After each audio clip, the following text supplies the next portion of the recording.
اس دنیا میں یہودیوں کی ایک ایسی نسل بھی موجود ہے جن کی جلد کا رنگ مردہ انسانوں کی طرح پیلا ہوتا ہے۔ ان کے جسموں سے کسی مردہ گلی سڑی لاش جیسی بدبو ہر وقت خارج ہوتی رہتی ہے۔ ان کا نیا لباس بھی تھوڑے ہی عرصے بعد کسی مردہ کے کفن کی طرح گرد آلود اور تار تار ہونے لگتا ہے۔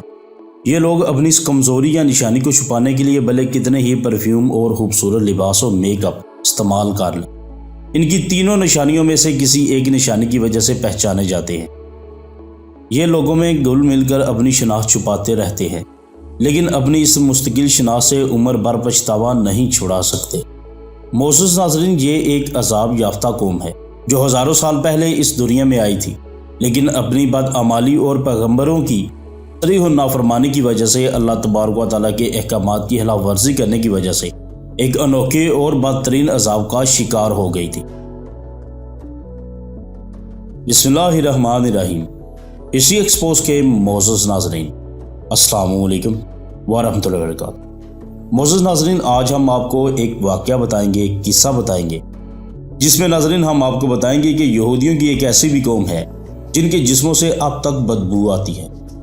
کہا جاتا ہے کہ یہ قوم حضرت ذوالکفل علیہ السلام کی قوم ہے، جو حضرت موسیٰ علیہ السلام کے بعد کافی ٹائم بعد نبی آئے۔ ناظرین، اس قوم کے بارے میں ہم آپ کو ڈیٹیل سے بتاتے ہیں۔ امید ہے ناظرین آپ کو آج کا ہمارا یہ کلپ پسند آئے گا۔ معزز ناظرین، یہ واقعہ کچھ یوں ہوا تھا کہ حضرت موسیٰ علیہ السلام کے بعد کی بات ہے، جب ایک پیغمبر یہودی قوم کے ایک بڑے شہر کی طرف بھیجے گئے تھے۔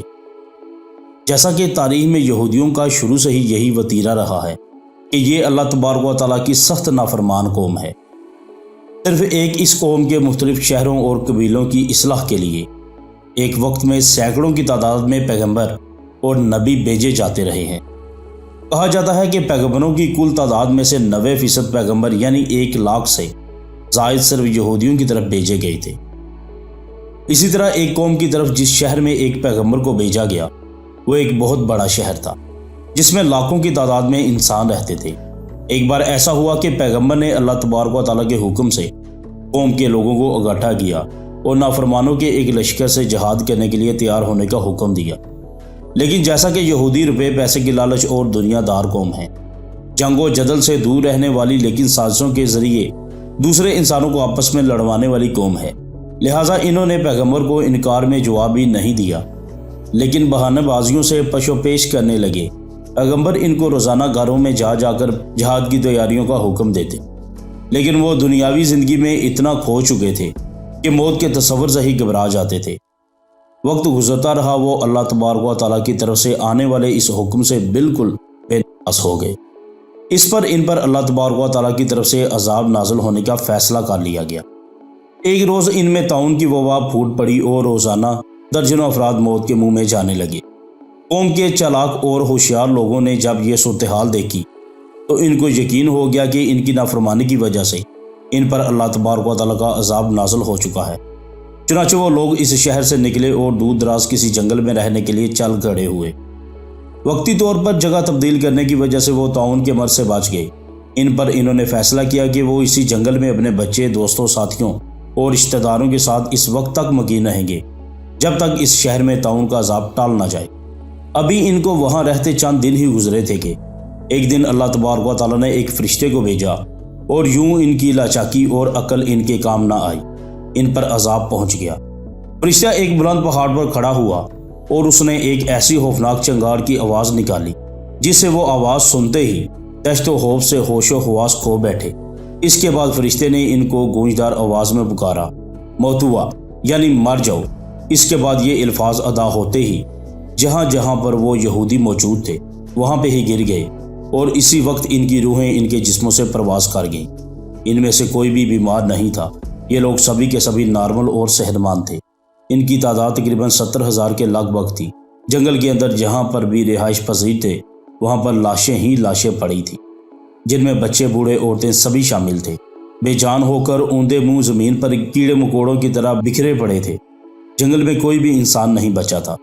حیرت کی بات یہ تھی کہ ان کے قریب کوئی درندہ اور جانور بھی نہیں آ رہا تھا، جس کی وجہ سے چند روز بعد ان کی لاشیں گلنے سڑنے لگی تھی۔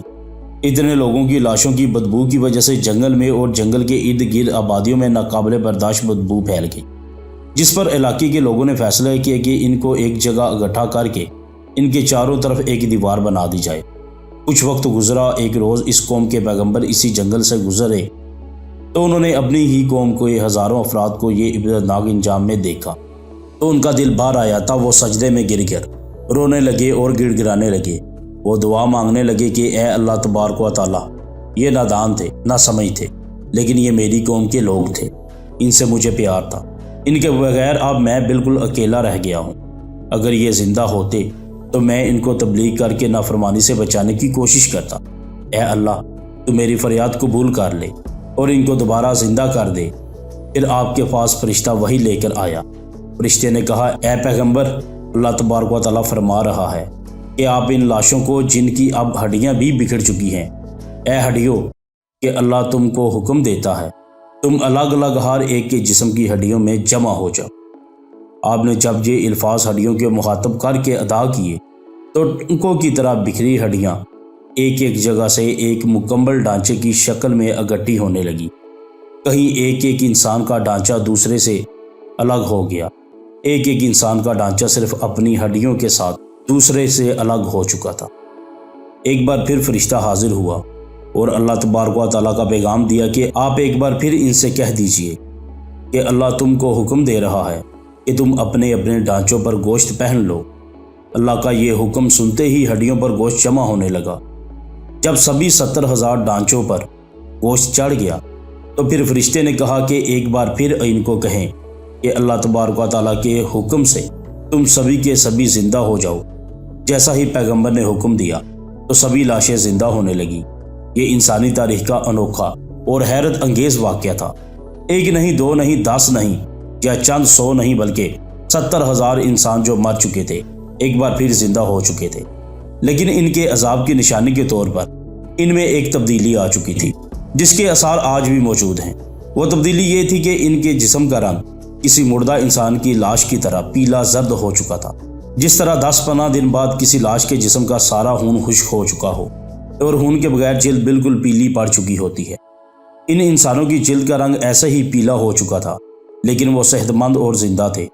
اکثری تبدیلی یہ تھی کہ ان کے جسموں میں ویسے ہی بدبو خارج ہو رہی تھی جیسے 10-15 دن پرانی لاش کے جسم سے پیدا ہوتی۔ تیسری تبدیلی یہ تھی کہ یہ جو بھی لباس پہنتے کچھ دن بعد ان کی حالت مردے کے کفن کے جیسے ہونے لگتی۔ جیسے قبر میں پڑا مردہ مٹی لگنے سے ان کا کفن میلا ہونے لگتا اور کمزور ہو کر تاتار ہونے لگتا۔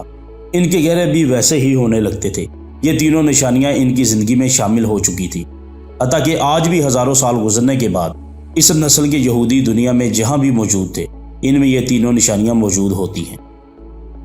اللہ تبارک و تعالیٰ اس واقعے کے بارے میں قرآن پاک فرقان حمید میں ارشاد فرماتا ہے، اس قصے کے بارے میں ارشاد فرماتا ہے، اس واقعے کے بارے میں فرماتا ہے سورہ بقرہ شریف 243، اے محبوب، کیا آپ نے نہیں دیکھا تھا وہ جو موت کے ڈر سے اپنے گھروں سے نکلے وہ ہزاروں تھے۔ اللہ تبارک و تعالیٰ نے ان سے کہا مر جاؤ، پھر انہیں زندہ کر دیا۔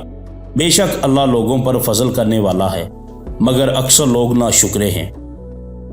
اسی ایکسپوز کے معزز ناظرین، اس واقعے سے ہمیں سبق ملتا ہے کہ اللہ تبارک و تعالیٰ کی نافرمانی کرنے والا، اس کی نہ دنیا میں جگہ ہے نہ آخرت میں جگہ ہے۔ اس لیے خدارا زندہ رہتے ہوئے اللہ تبارک و تعالیٰ کے حضور سجدہ ریز ہوتے ہوئے اپنے گناہوں کی معافی مانگے اور اللہ تبارک و تعالیٰ کے احکامات کو پورا کرنے کی کوشش کرے۔ امید ہے کہ آپ کو ہمارا آج کا کلپ یہ ضرور پسند آیا ہوگا، اور ناظرین چینل کو بھی ضرور سبسکرائب کر لیجئے اور کمنٹ سیکشن میں اپنی رائے کا اظہار ضرور کیجیے گا۔ ہم آپ کے منتظر رہیں گے۔ ملتے ہیں ایک نئے خاص بہترین معلوماتی کلپ کے ساتھ۔ دعاؤں میں ضرور یاد رکھیے گا۔ اللہ نگہبان۔